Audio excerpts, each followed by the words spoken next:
Hello ladies and gentlemen, nongeye kubaha ikaze kuri Behind Walls Tales. Ndabashimira mwese abakunzi bacu aho muherereye mu bice by'isi bitandukanye.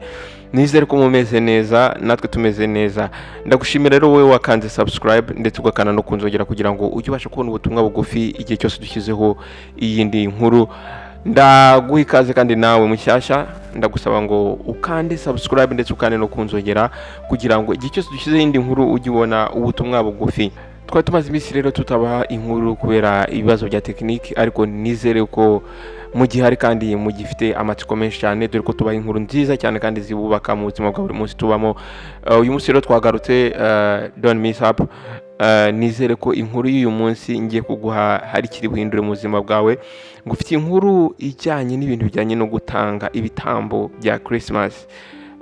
Abenshi dukunda kumva inkuru zitandukanye, abantu batanga ibitambo, bagatanga ibitambo by'amaraso kugira ngo babashe kubona amafaranga, babone ubutunzi. Hari abavuga ati ese ibi bintu koko bibaho cyangwa ntago bibaho, ariko ndaje nguye inkuru nyayo kandi inkuru yabayeho kugira ngo usobanukirwe ese ibi bintu koko bibaho cyangwa se ntabwo bibaho. Ugumane nanjye rero 5 kuri 5 nkubwire iyi nkuru kuva ku itangiro kugera ku iherezo ryayo. Ndizera neza kuri wikunde kandi ndizere ko hari icyo iri buhindure muri wowe, ndizere ko kandi uri buze gusobanukirwa. Wakoze rero guhitamo Behind Walls Tales. Reka dutangire inkuru yacu.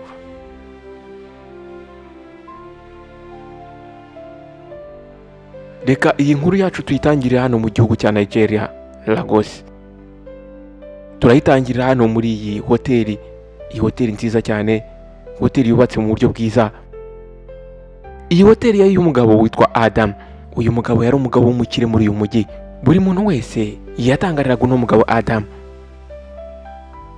Baravuga bati Adam ni umugabo mwiza, ni umuntu mwiza cyane. Uyu mugabo abakozi babishyura neza cyane kandi abishyura amafaranga meza. Iyo aba boss bose bari bameze nka Adam, ariko Adam ntago yari umugabo usanzwe.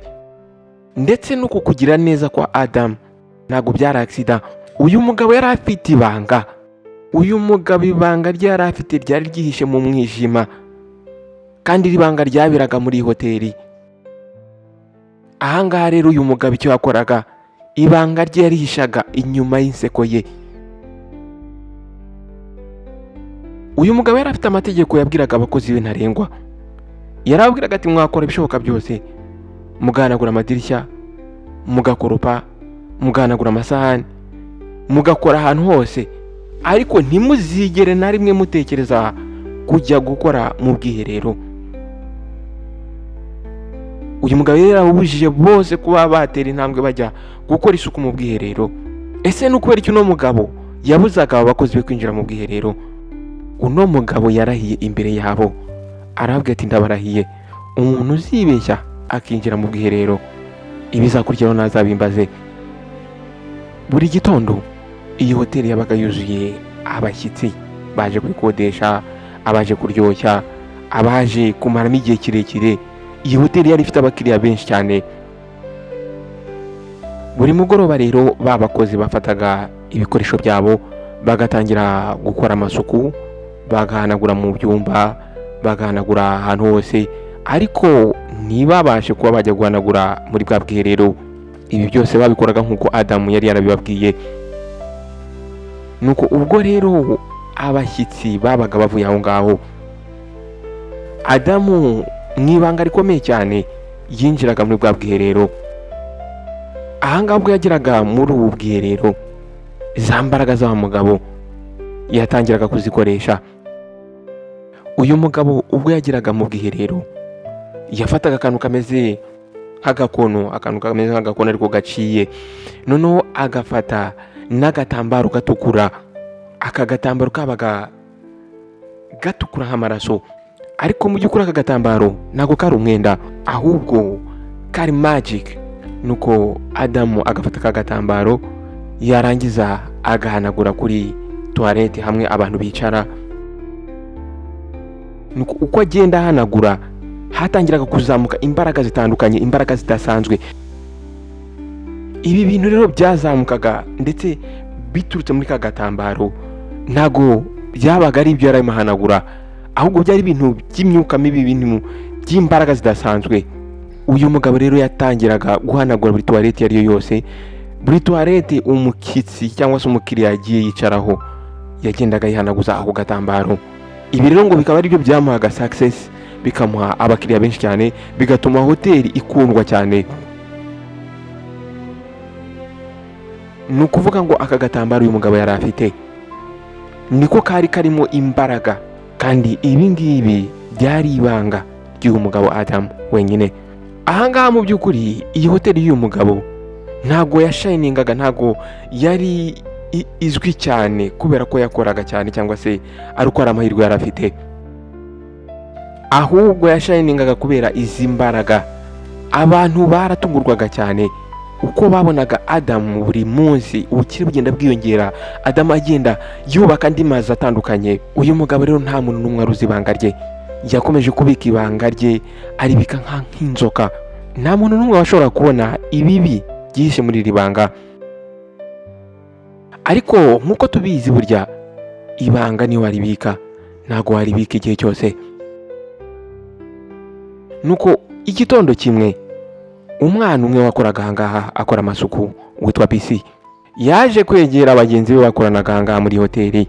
Uyu mwana w'umukobwa ari umwana ukiri mutoya, uyu mwana akaba yari afite amatsiko menshi cyane. Uyu mwana yakoraga akazi ke neza, yarahanaguraga agakora imirimo ye nk'uko yabaga yayitegetswe. Ariko mu bwonko bw'uyu mwana hari huzuyemo ibibazo byinshi cyane. Yaribazaga, yari afite amatsiko menshi cyane. Uyu mwana yaribazaga muri we ati se ni ukubera iki tudashobora kujya guhanagura mu bwiherero? Ahangaha rero ikigoroba kimwe BC yaje kubibaza mugenzi we bakorana ahangaha. Umukecuru umwe wakoranaga nabo, akaba ari nawe umukecuru wari mukuru mu bakozi bahangaha, yaje kumva ibyo uyu mukobwa yari arimo avuga. Arangije aza yiruka aramwongorera, aramubwira ati wa mwana w'umukobwa we, ntukabaze ibibazo udakeneye gusubizwa. Ahangaha yaramuburiye. Uyu mukecuru yabimubwiye mu ijwi riri hasi cyane, aramubwira ati mwana mutoya, kora akazi kawe ibindi ubyihorere. Ariko Busy ntabwo yabyumvise, yumvaga atari gusobanukirwa neza. Uyu mwana w'umukobwa amatsiko yari afite yatangiye kubira muri we, atangira kwibaza ati ariko Adam n'icyo ari guhisha hariya mu bwiherero? Uyu mwana yashaka kumenya. Nuko umunsi umwe ubwo abashyitsi bari bamaze kuva aho ngaho, ndetse abakozi bakoranaga nawe bari Busy bari gukora amasuku atandukanye, Busy yaje kwisanga ari mu bwiherero bumwe bw'iyo hoteli. Ahangaha Adam yari yarabwiye yuko nta muntu ugomba kujya guhanagura ubwiherero, ari uzajya ubyikorera. Akigera ahangaha urugi rwari rukinguye. Uyu mwana akigera aha umutima watangiye gutera cyane, nuko arangije yinjiramo. Ahangaha akinjiramo yasanzemo Adam. Uyu mugabo Adam yari ahagaze afite ka gatambaro k'umutuku. Umwana yahise agira ubwoba bwinshi cyane. Uyu mwana w'umukobwa yaje kubona yuko atari uguhanagura ubwiherero, ahubwo Adam yabaga ari mu bintu bijyanye n'imbaraga z'umwijima. Umwana muri we yatangiye gutekereza ati byanze bikunze ibi bintu ugomba kugira umuntu umubwira. Ibi yabitekereje ahita yirukanka ava aho ngaho. Busy yavuye aho ngaho yirukanka ariko afite paniki muri we. Ahangaha rero ubwo yirukankaga, uyu mwana w'umukobwa yaje kunyerera ahita yikubita hasi. Umwana yakubise umutwe hasi agwa aho ngaho. Umwana rero yahise agwa aho ngaho, apfira aho ngaho, amaso ayafunguye, birangirira aho ngaho, nta kintu abashije kuvuga. Adam yahise aza ahagarara hejuru y'umubiri w'uyu mwana. Uyu mugabo yari arimo ahumeka cyane, ahumekera hejuru, ndetse umutima we wari gutera cyane, ubwonko ari gutekereza ibintu byinshi cyane kubera ko yaramaze kubona yuko uyu mwana w'umukobwa yaramaze kumubona. Uyu mugabo mu by'ukuri ntabwo yari gutuma uyu mwana w'umukobwa avuga ukuri yabonye. Muri ako kanya wa mugabo yahise afata ka kana k'agakobwa aragaterura akajyana muri basement, yamujugunya ahantu nta muntu n'umwe uzabasha guhura nawe. Arangije hahandi wa mwana yaguye, araza arahanagura amaraso, ahanagura buri kimwe cyose. Yarahanaguye asiba ibimenyetso ku buryo nta muntu n'umwe wamenye icyabaye. Amaze gukora ibyo ngibyo, yahise ahamagara abakozi bose, arababwira ati mwese ndabizi yuko muzi amategeko.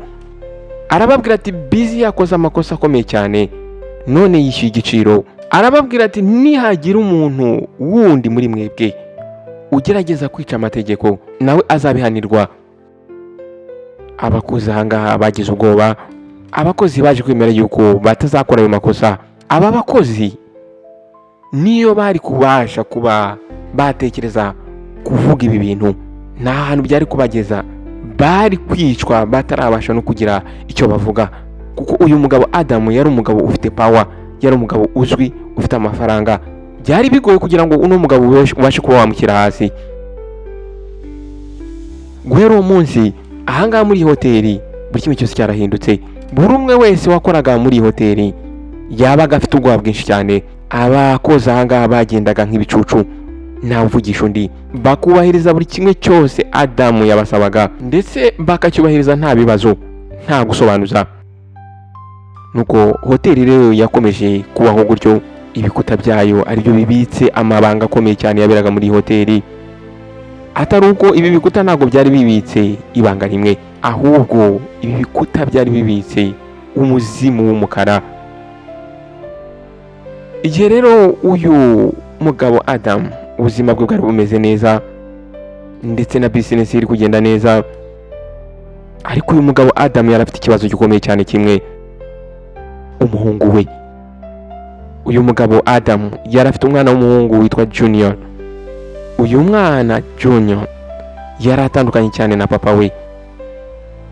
Ubwo Adam yari umugabo ucecetse kandi umugabo w'umunyamibare, uyu mwana we Junior yari umwana ukunda urusaku, ndetse umwana utita ku bintu. Uyu mwana yakundaga kuryoshya, yakundaga kwambara imyenda myiza, yakundaga kugenda mu modoka nziza. Uyu mwana yakundaga kugira ibirori byinshi cyane, agakunda gukora amaparties na bagenzi be. We yizeraga muri we ko ubuzima ari game, ari nk'umukino. Uyu mwana rero yumvaga we ari king, ari umwami ubuzima yarabufatishije. Uyu mwana yahagararaga imbere y'abagenzi be akabwira ati, ngende umuhungu wa Adam, akubita ku gituza akababwira ati, nta kintu na kimwe gishobora kugenda nabi kuri njyewe ndi umuhungu w'umugabo w'umukire, nta kintu na kimwe kibi gishobora kumbaho. Ariko uyu mwana w'umuhungu ntabwo yari azi ko ubukire arimo yiratana bwari bumeze nk'aho ari igicucu gishobora kurangira akanya gato cyane. Uyu mugabo Adam yari azi imbaraga z'ibanga yarabitse. Uyu mugabo rero yatangiye kujya aburira umuhungu we Junior, akamubwira ati, mwana wanjye Junior, ndakwinginze ntuzigere wegera kariya gakono k'umukara ndetse n'akariya gatambaro gatukura, ntuzigere ubyegera. Akamubwira ati, wa mwana w'umuhungu we, biriya ntabwo ari ibintu byawe, ntuzigere ubyegera na rimwe. Aramubwira ati, nuramuka ubyegere biriya bintu, isi uri kubona ubu ngubu izihindukiza ureba, izakubirindura ureba. Ariko Junior arangije araseka, aramubwira ati, papa, no big deal, nta bintu birenze. Aramubwira ati, papa, genda umuhungu wawe, ibintu byose wakora nanjye nabikora, nta kintu gishobora kumbaho kibi. Adam mu by'ukuri yari arimo amuburira, ariko uyu mwana w'umuhungu byagaragaraga nk'aho afite amatwi ari mu rupfu. Junior ntabwo yigize yita ku mategeko papa yamuhaye, yishimiraga kwirwa aspendinga amafaranga, anywa, aryoshya na bagenzi be. Ahangaha rero uyu mwana w'umuhungu ntabwo yari azi yuko iyi myuka si yakoreshaga yabaga ifite amategeko utagomba kurengaho. Itegeko ryaravugaga ngo nta muntu n'umwe ufite amaraso ya Adam ushobora cyangwa se ugomba gukora kuri aka gakono cyangwa se ngo akore kuri ka gatambaro gatukura. Aramutse abikoze ibyo bintu akagakoraho, imbaraga zose uyu mugabo Adam yari yarahawe zagombaga guhita zigenda zikamuvaho, ndetse ibintu byose yari yarubatse kubera izi mbaraga byagombaga guhita bisenyuka.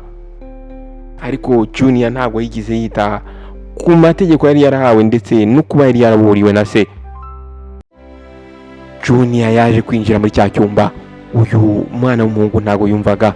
Ahangaha rero kwinjiraga muri iki cyumba, ibibazo byari bitangiye.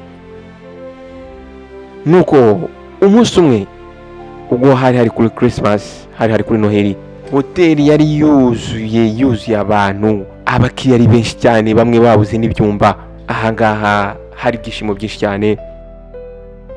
Ariko Junior nk'uko bisanzwe, uyu mwana w'umuhungu yashakaga attention irenzeho.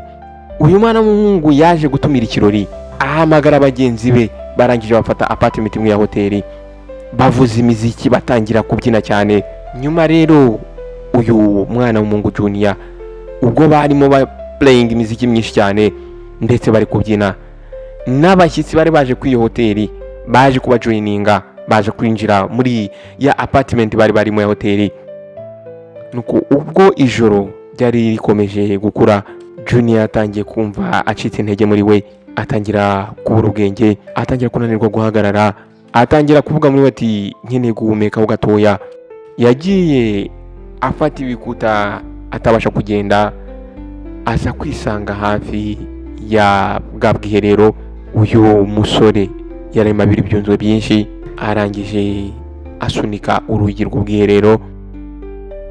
Uyu musore akinjira hano mu bwiherero yahise abona aka gatambaro gatukura kari karaho ngaho. Mu by'ukuri urebye kano gatambaro kari kameze nkaho ari agatambaro gasanzwe ku mwenda usanzwe. Uyu mwana w'umusore adatekereje kabiri, Junior yahise afata aka gatambaro, arangije ka gatambaro akihanaguza mu maso. Muri ako kanya agishyira aka gatambaro mu maso ye, buri kimwe cyose cyahise gihinduka. Agiye yumva hari ikintu kimufashe mu mubiri we. Uyu musore atangira kumva noneho imbaraga zicitse burundu, atangira kuva amaraso mu mazuru no mu kanwa. Muri ako kanya aka gatambaro kahise kagwa hasi. Ibyo uyu mwana w'umuhungu yarakoze, za mbaraga zose yarazishwanyuje, za mbaraga zose yarazangije. Ya hoteli yabaga iri gushayininga, yaka amatara, imeze neza cyane, yatangiye guhinduka. Ahangaha umuyaga watangiye kwiyongera cyane. Ahangaha rero hoteli yatangiye guterwa n'umutingito, itangira gutitira, ibirahuri bitangira kumeneka, amadirishya yose atangira kwangirika. Abantu bari muri iyi hoteli batangiye kuyoberwa ibibaye, ubwo batangira kubica kubera urusaku rwinshi cyane rwarimo rwumvikana, ndetse ibirahuri biri kumenagurika. Adamu ahangaha yari yicaye mu biro bye, atangira kumva ibintu bidasanzwe, atangira kumva umutingito. Muri ako kanya cyumva umutingito, umutima wahise umusimbuka, utangira gutera cyane. Yatangiye kuvuga muri we ati hoya, ntabwo bibaho, ntibishoboka. Yahise ahaguruka yihuta cyane, ariruka yerekeza kuri bwa bwiherero. Ubwo yarageze kuri bwa bwiherero, akinguye urugi, yasanze Junior ari aho ngaho yicaye hasi, afite ubwoba ndetse ari gutitira cyane. Ka gatambaro gatukura kari iruhande rwe hasi. Adamu yahise abona ko byose birangiriye ahangaha, yahise abona ko umuhungu we byose abirangije. Muri yatangiye kuvuga ati byarangiye, ntacyo nkiramira. Za mbaraga yari yarahawe, yari yarakoresheje mu kubaka iyi empire ye, zari zagiye. Roho z'abantu yari yaratwaye, byasaga nkaho zigiye gusubira kwa ba nyirazo. Nuko rero ubwo ibyo byari bikomeje, ya hoteli yaje gusukamo umwuka mubi cyane, ndetse umwuka unuka cyane. Abantu aho ngaho mu mihanda batangiye kumva umunuko, batangira kubazanya batese uwo munuko uri guturuka hehe. Abandi bagasubiza bati uyu munuko uri guturuka muri ya hoteli ya Adam. Mu gihe gitoya hari umuntu waje guhamagara polisi. Abapolisi bahise baza kuri ya hoteli, barahagera. Aba bakaba bari bambaye ama uniforms ndetse bari serious cyane. Adam rero yaje kubasanga hano kuri interest ya hoteli. Uyu mugabo yari ari gutitira, afite ubwoba bwinshi cyane. Aratangira ati officers, ibi ngibi mugiye gukora bishobora kuba ari ukuba mwumvise ibintu mu buryo butari bwiza. Aya magambo yavuze arimo atitira, ariko abapolisi ntabwo babyumvise. Ahangaha rero abapolisi batangiye gushakisha aho ngo muri hoteli ngo barebe ese uyu muntu kuri guturuka hehe. Bagiye binjira muri buri cyumba. Uyu mugabo nubwo yabakurikiraga ariko yagendaga yubitse umutwe n'ubwoba bwinshi. Ubwo rero bari bageze muri basement, umupolisi umwe yarahagaze, hari urugi rwari rukinze. Ahangaha uyu mupolisi yahise atangira kugira amatsiko, arangije arabaza ati se hari mwiki. Adamu muri ako kanya yahise atangira kugira ubwoba bwinshi cyane. Arangije ambwe to hariya ni store, ni nahantu mbika ibintu, nta kintu kirenze kirimo, ntabwo ari ngombwa kumwinjiramo. Ariko uyu mu officer ntabwo yabaye convinced, ahubwo yabwiye timu ye kugira ngo ifungure no rugi ku ngufu. Ubwo rero bafunguraga rwa rugi, uyu mu officer yinjiyemo, iki cyumba cyari kiri dark, cyari kirimo umwijima mwinshi, ariko umunuko wari mwinshi cyane. Nuko rero office umwe arangije acana itoroshi ye, nuko rwa rumuri rw'itoroshi rwaje kumurika ku bintu bidasanzwe. Ahangaha hari isiteri, icyo twakwita nk'isiteri, umusozi w'abantu bapfuye. Abantu bari baryamye aho ngaho bapfuye bakonje, bamwe batangiye kubora, abandi ari bakiri bashyashya. Abantu baratunguwe cyane no kumva amakuru yaraturutse kuri hoteli y'umugabo batekerezaga ko ari umugabo mwiza, bahoze basenga, bahoze bashimagiza ko ari umugabo w'umunyamutima mwiza. Bamwe muri bo batangiye kurira, baravuga ati ntabwo bishoboka, Adamu niwe wakoze ibi ngibi. Ese aba bantu bose barapfuye kubera Adamu? Nuko undi mubari aho ngaho aravuga ati ukuri kwagaragaye, ibanga rya Adamu ryamaze kugaragara. Ya hoteli y'umugabo Adamu ntabwo none ubu ngubu yari hoteli abantu bakwifuje kujya gucelebratingiramo cyangwa se kwishimishirizamo, ahubwo yahindutse irimbi. Umugabo bari barashimiye, umugabo bari basengaga, bumvaga ko ari umugabo udasanzwe, umugabo bari barizeye, yakoresheje imyuka mibi, abiba abana babo, abiba ababyeyi babo, abiba ubuzima. Polisi ntabwo igize ifata igihe kinini, yahise imufata, bahise bamushyiramo amapingu bamuvana aho ngaho. Ubwo rero bari bamusohoye hano, bakozi be bari baraho ngaho bari kumwitegereza. Ahangaha rero ntabwo bari bagifite ubwoba bwe, batangiye kuvuga. Umwe yaravuze ati naramubonye afite agatambaro gatukura, aravuga ati yari yaratubujije ko nta muntu n'umwe tugomba kubwira amabanga ye, atubwira yuko nituramuka tubivuze twese tuzapfa. Ahangaha abakozi batangiye kurira, ubwo barimo bavuga amabanga bari babitse igihe kirekire. Aba baturage bari batuye muri uyu mujyi ntago bigize bibagirwa ibyabaye, bakomeje kujya babivugaho, ndetse igihe cyose babaga bicaye bari kumwe bavugaga kuri inkuru y'umugabo Adamu. Ariko buri kwezi kwa 12 kuri Noheli bitegerezaga ya hoteli, bakajya hafi yayo kugira ngo bibuke ibyari byarabaye kuri hoteli, bakajya hafi yayo kugira ngo bibuke ibyari byarabaye kuri hoteli, bibuke isomo bigiye kuri hoteli. Iyi nkuru rero y'umugabo Adamu yaje kwigishwa kuri generations zose. Batangiye kwigisha abantu ibibi byo gushaka ubutunzi uciye mu nzira za bugufi, cyangwa se ukoresheje imbaraga z'umwijima. Burya iyo umuntu agusekeye cyangwa se ubona kwishimiye, hari ibintu byinshi cyane ashobora guhisha inyuma y'iyo nzego. Ndagushimira rero wabanye nanjye kuba gutangira kugera ku hezo ry'inkuru. Nizere ko hari ikintu wigiyemo, nizere ko hari icyo yakumariye, nizere ko hari isomo wavanyemo. Wakoze rero guhitamo Behind Whose Tales. Nawe utaha. Ciao ciao.